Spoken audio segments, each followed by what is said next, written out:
If I offered you two money machines, one a rocket that can soar but rattles your nerves, the other a steady train that rarely derails, which would you pick? That's the real-life choice between growth and value ETFs. Stick with me to the end for a 60-second checklist that shows exactly how to choose the right mix for you. Here's the quick decode.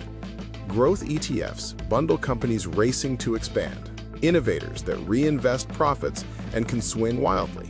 Value ETFs own companies priced below what many considered their true worth, often mature brands with steadier cash flows and fatter dividends.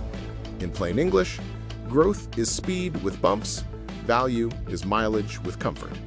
Examples: growth includes names like Amazon or Alphabet.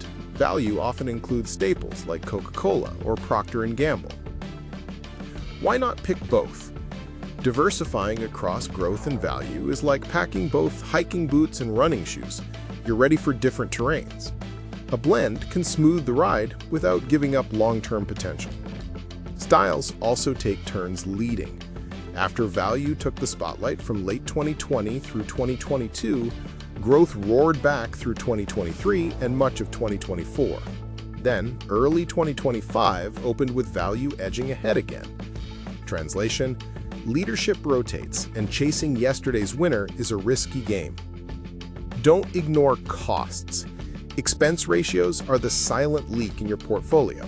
Fees pulled out before returns reach you. Lower is usually better because fees compound against you over time. Quick mental math: a $10,000 investment with a 0.04% expense ratio costs about $4 a year. At 0.75%, it's $75. Check the number, compare funds, and keep it lean. Dividends matter too. Value-tilted funds often pay more income, which can help if you want cash flow during volatility. Growth funds more often reinvest to fuel expansion, so payouts can be sparse. Match the style to your needs, income today or potential growth tomorrow. Here's that 60-second checklist. First, risk tolerance. If a 20% drop would make you lose sleep, tilt more to value. If you can ride the roller coaster, allow more growth. Second, time horizon.